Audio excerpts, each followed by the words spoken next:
I would like to share with you about the sonship and the heir who can obtain the inheritance from God.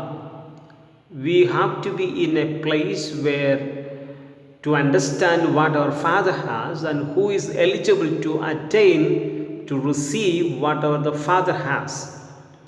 Now, Paul talking about this, he explains it. Galatians chapter 4, when we read it, he says, now Abraham had two sons. Now remember, God wants to bless all the nations through Abraham, and all the nations shall be blessed in him. God says to Abraham.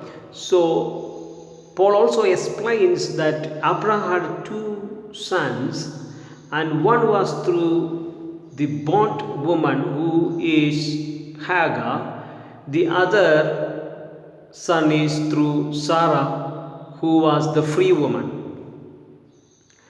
Now, Paul is allegorically speaking. Now, Hagar is a bondwoman, and her son, she conceived and bore a son, but that son is through flesh.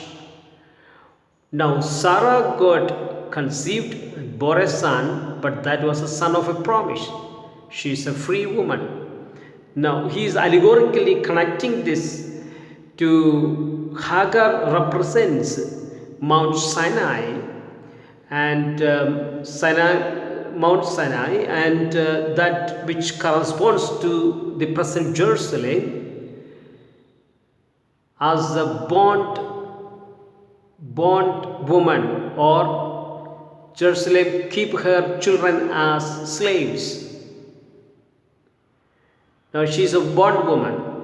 Now coming to the Jerusalem up there is free. Okay, Paul says that's our mother, and all the sons of that promised Jerusalem, the promised Jerusalem, they are the sons who are free. They are sons who are free, not of the bondwoman, not of the flesh, but of the promise. Now, how do we know that?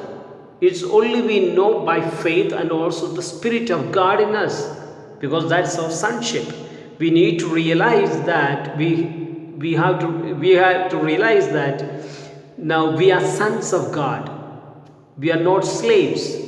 That's why Paul also says in this chapter, if the heir is as long as a child, he is not better than a slave.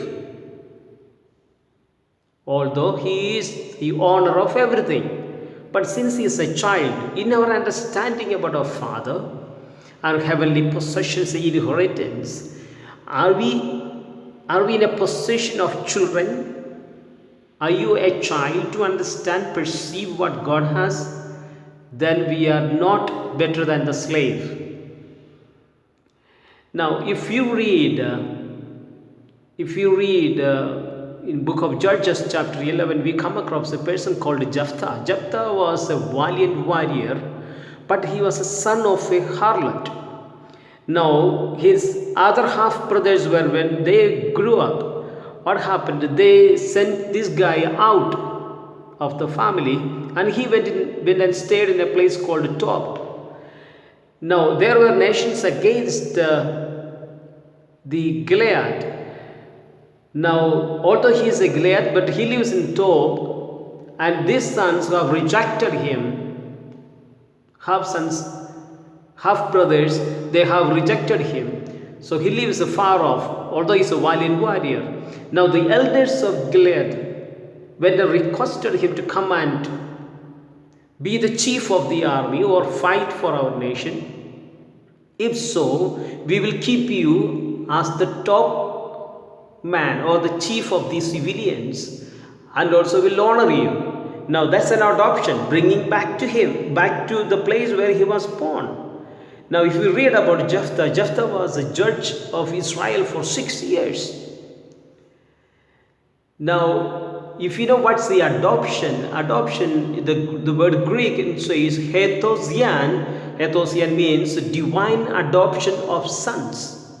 divine adoption of sons. Now, in ancient Israel, there was a practice called when a family wanted to adopt a heir. What happens? They do not have children, but they would like to adopt.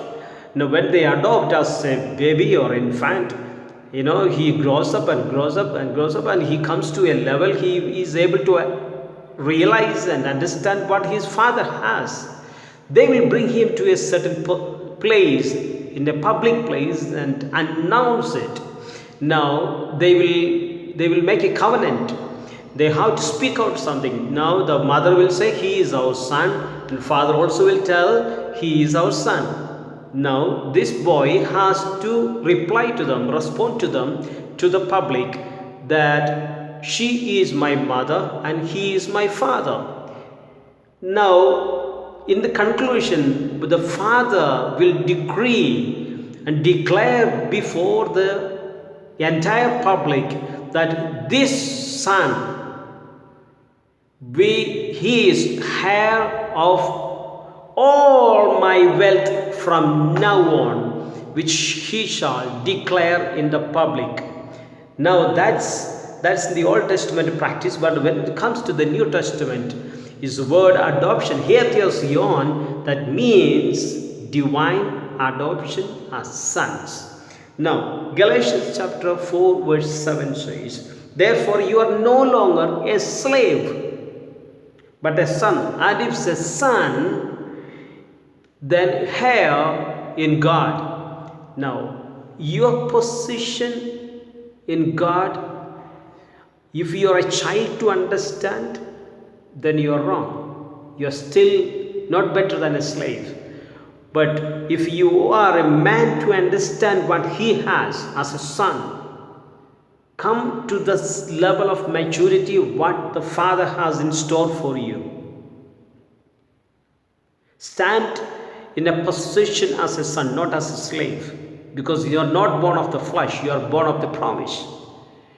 Now, if you are born of the promise, that means you are born in the Spirit, and the Spirit of Christ in you, and everything the Father has, you are eligible to receive it. And I bless you with this message.